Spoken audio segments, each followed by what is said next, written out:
예, 오늘 볼륨을 조금만 좀 높여주실까요?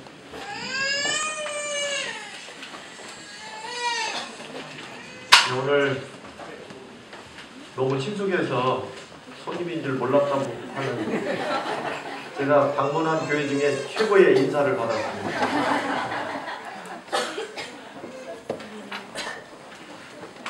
기회를 봐서 저도 농경책을 이쪽으로 좀 옮겨야 되지 않을까. 어쩌다 오는 교인만큼은 제가 된 것 같아요. 보니까 이렇게 친숙한 가족 같은 여러분과 함께 오늘 안식일을 보내게 돼서 아주 너무 감사드립니다. 마가복음 5장에 있는 말씀입니다. 마가복음 5장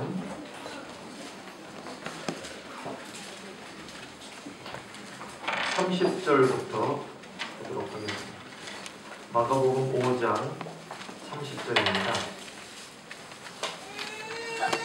예수께서 그 능력이 자기에게서 나간 줄을 아시고 무리 가운데 돌이켜 말씀하시되 누가 내 옷에 손을 대었느냐. 제자들이 여짜오되 사람이 이렇게 많은데, 그죠? 무리가 애워싸 미는 것을 보시면서도 그렇게 질문하십니까? 그 얘기. 32절 예수께서 이 일을 행한 여자를 보려고 둘러보시니 여자가 자기에게 이루어진 일을 알고 그 다음에 뭐하여? 두려워하여 그 다음에 떨며 그 앞에 엎드려서 모든 사실을 여쭈니 다 들으신 다음에 예수께서 이르시되 딸아 내 믿음이 너를 구원하였으니 그 다음에 어떻게 하라고요? 평안히 가라. 평안히 가라. 그 다음에 내 병에서 놓여 건강할지어다. 요즘 세계적으로 총기 사고가 참 많습니다. 전쟁을 할 때 같으면야 총을 마땅히 쏴야 될 일도 있지만 그걸 아무 데서나 쏘는 게 문제입니다. 심지어는 유치원까지도 총기 난사 일들이 때로는 미국 땅에서 일어나는 걸 보면 참 아주 심각한 수준에 와 있다라고 그렇게 느껴집니다. 근데 2000년 전 예수님 당시에는 총이 없었는데도 예수님 당시에 총 맞는 여자 이야기가 성경에 나옵니다. 총 중에 가장 무서운 총이 무슨 총인지 아십니까? 눈총. 눈총입니다. 근데 여기 보면 한 여자가 눈총을 맞습니다. 왜냐? 우리가 방금 아는 것처럼 12년 혈루로 고생했던 한 여자가 예수님의 옷자락을 만지는 이야기가 나오는데 이 여자로 인하여 원래 예수님을 찾아왔던 사람에게 문제가 생깁니다.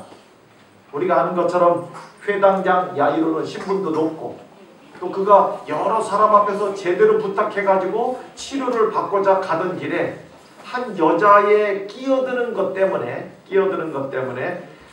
전혀 일이 아주 이상하게 뒤틀려버리는 묘한 일이 생겨나는데 어쨌든 저 눈치 없는 여자, 사람들이 그 여자를 향해서 눈총을 쏘는 모습이 등장합니다. 제가 2010년도 1월 금요일 저녁에 사실 이 야이로와 이 여인에 관한 이야기를 여기에서 설교를 했던 기억이 있습니다. 그러나 오늘은 같은 내용이지만 약간 다른 초점을 가지고 여러분들에게 이 말씀을 좀 드려보려고 생각을 합니다.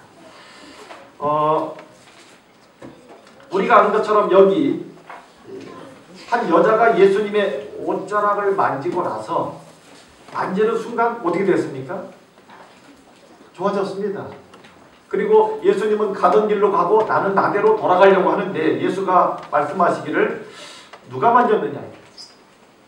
사람이 그렇게 많고 막 인기 좋으신 분이야 막 사람이 붙어서라도 어떻게라도 예수님의 가까이에서 있으려고 하는 사람들 때문에 사람들이 붙어가는데 제자들이 보니까 말도 안 되는 질문이에요. 왜? 누가 건드렸는지 어떻게 하느냐 이거. 이렇게 사람 많은데 더 이상 제자들하고 대화가 안 되니까 여기 보면 32절에 예수께서 이 일을 행한 여자를 뭐 하려고요? 보시려고. 이게 누가 만졌는지 아시고 그 여자를 일부러 확인하려고 하시는 것을 알고 더 이상 여자가 더 이상 숨길 수 없다고 하는 것을 알고 두려워서 33절 잘 보세요. 두려워하여 그 다음에요. 떨며. 두려워하여 떨며. 왜 두려웠을까요? 왜 떨었습니까? 굉장히 좋은 일 아닙니까? 여러분 보세요. 예수님의 옷자락을 딱 만졌는데 12년 질병이 한순간에 회복이 되면 저 같으면 오히려 찾아가서라도 뭐라고 말할까요? 주님, 내가 건드렸는데 이렇게 좋아졌다고 말해요. 그런데 오히려 이 여자는 예수님이 누가 만졌는지를 확인하려고 하는 순간 성경에 보면 이상한 분위기입니다. 뭐하여? 두려워하여. 그 다음에 떨며. 왜요? 왜 떨었습니까? 왜 두려웠을까요? 잘 모르십니까? 다시 한번 말씀드려요. 뭐라고요?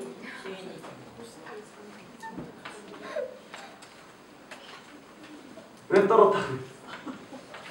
왜 두려웠습니까? 눈총 때문에? 제가 아야스 있을 때 유럽에 여행을 갔다가 끝나고 돌아올 때 공항에 에어프랑스 비행기를 이용해서 갔다 왔는데 도착하니까 카운터에 가니까 이리 와 뭐라 그러더니 미안하다. 우리가 예약을 너무 많이 받아가지고 너에게 자리를 줄 수 없다 이거예요. 나는 예약이 된 사람인데. 그래서 지금은 못 가고 아침 일찍 나갔는데요. 저녁에 가든지 내일 가든지 이렇게 하라 이거예요. 그래서 내일 가면 졸업식에 문제가 있고 오늘 저녁에 가겠다. 그랬더니 고맙다 그러더니요. 한 시간만 좀 기다리면 우리가 비행기표를 정리를 해주고 그 다음에 너에게 우리가 벌금을 주겠다는 거예요. 너희가 정당하게 예약을 했지만 우리가 예약을 많이 받았기 때문에 자리를 못 주니까 한 사람당 한 350유로 저하고 집사람하고 따져보니까 700유로 달러로 1000불 한국 돈으로 120만 원. 제가 거기 여행 가느냐고 800불 빌려간 사람인데 이게 웬일인가 싶구만. 조금 늦게 가는 것 뿐인데 문제 없거든요. 보니까. 그러나 겉으로는 표시할 수 없고 그냥 그리고 1시간 뒤에 불러요. 700유로를 주겠다던 사람들이 500유로 그래요. 그러면 그렇지. 그러나 그게 어딥니까? 근데 그게 아니고 한 사람당 한 사람당 그러면 1000유로 1200~1300불 한국 돈으로 150만 원. 그러더니 1000유로짜리 수표를 하나 딱 주더라. 어떻게 했을까요? 받자마자 어떻게 했을까요? 두려워하여 떨려와서 네? 어떻게 했을까요? 너무 좋아서? 목사님 그거 가지고 제가 너무 좋아할 수는 없고 여러분 받자마자 나도 모르게 우리 집사람 손을 잡고 막 가는 거예요. 어디로? 나도 모르겠어. 다만 어둡고 기둥 많은 데로 막 가고 있는 거예요. 왜 그런지 아십니까? 다시 부를까봐. 이럴 때 다시 부르면 뭐요? 자리 났으니까 그 돈 내놓고 타고 가라고 할 것 같고요. 그러니까 늦게 가도 좋은데 이게 더 낫거든요. 그러니까 마음에는 이 갑작스러운 축복이 한순간에 끝날 것 같아요. 그러니까 다시 부를까봐. 그래서 어딘가 막 가가지고 난 못 들었다고 하려고 말해. 나도 모르게 막 이럴 때 부르면 좋은 거 아니거든요. 대부분 달라고 한다든지. 이 여인이 갑작스럽게 좋아졌는데 주님이 찾는 거예요. 근데 그 여자가 떨며 두려웠다. 왜요? 첫째로는 자기가 자격이 없는 여자라고 생각했어요. 우리가 아는 것처럼 이스라엘 백성들은 오랜 질병으로 고생하면 하나님으로부터도 나는 끊어진 사람처럼 느껴지는 부담이 있었어요. 그 다음에는 자격도 없는 여자가 고침을 받았는데 어떻게 받았어요? 전혀 제대로 부탁도 드린 거 아니고요. 그저 뭐예요? 옷자락 만졌는데 나왔어. 근데 주님이 와서 보더니 누구냐고 그랬더니 좋은 너냐? 이거지. 잘못하면 내게 일어난 그 모든 은혜가 어떻게 될 것 같아? 취소될 것 같은 부담이 있는 거예요. 이게 두려웠습니다. 그래서 여기 보면 어떻게 했다고요? 두려워하여 떨며 와서 그 앞에 엎드려 뭐라고요? 모든 사실 언젠가 한번 말씀드렸습니다마는 이 여자가 질병으로 고생한 세월이 12년입니다. 12년 고생한 이야기 다 말씀드리려고 하면 시간이 얼마나 걸린다고요?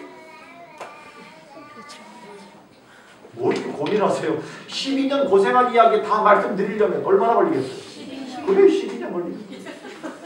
근데 이 여자의 말이 길 수밖에 없는 이유는 짧게 말했다가는 더 문제가 될 것 같고요. 이왕 뭔가 이렇게 발각이 같은 느낌이에요. 들통이 난 것 같은 느낌이에요. 그래서 길게 말하면서 내가 고생한 이야기를 자세히 쏟아놓는 과정을 통해서 예수님이 듣고 보니 딱 하네. 그냥 가라고 말이에요. 알았다. 그 여자가 기대하는 게 바로 그겁니다. 말이 길어집니다. 네, 이렇게 말이 길어지는 동안에 속타는 사람이 하나 있다고 그랬죠? 누구요? 야이로가 아주 급하게 왔던 사람이에요. 그런데요, 34절 여기 아주 중요한 말씀이 있는데 다 듣고 난 다음에 따라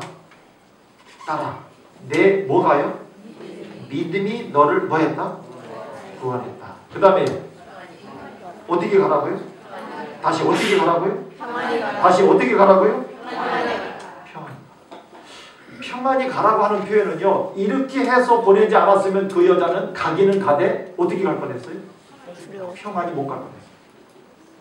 그 여자를 불러 세웠던 이유 중에 두 가지가 있습니다. 하나는 미신적인 문제입니다. 여자가 예수의 말씀으로 고침을 받은 게 아니라 뭘 건드려서 나왔습니까? 옷자락. 가서 사람들한테 말하면 뭐라고 생각할까요? 옷자락. 여러분, 질병으로 고생하던 사람이 그렇게 많았던 때에 옷자락 만져서 나았다고 하는 말은 굉장히 인기 있는 말입니다. 잘못하면 사람들이 예수님보다도 뭐를 더 좋아할 가능성이 생겨요? 그래갖고 이거 예수님이 흘리고 간 수건이라고 소문나보세요. 예수님은 저쪽에 계시고 기적은 여기서 수건이 행할 거예요.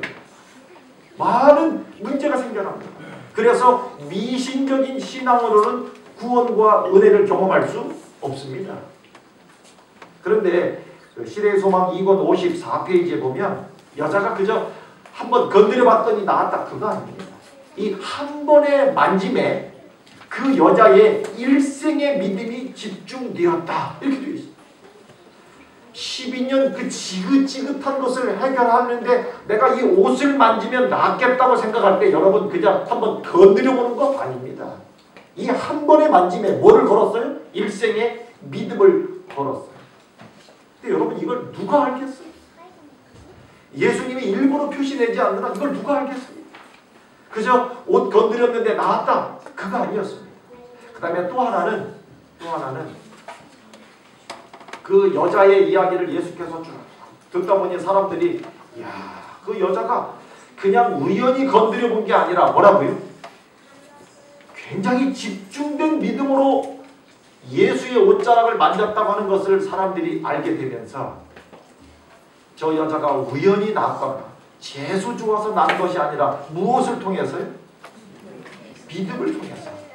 그런데 이거를 확인해서 보내지 않으면 여자는 고침을 받고도 평생 떳떳하게 살 수가 없습니다. 왜요? 마치 예수의 은혜를 무한 사람처럼 도둑질한 사람처럼 얘기도 안 하고 몰래.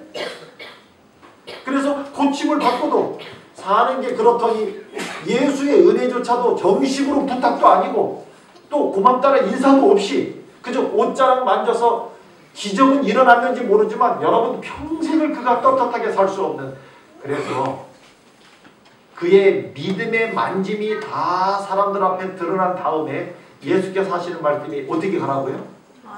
Go in peace라고 하는 말이 써져 있습니다.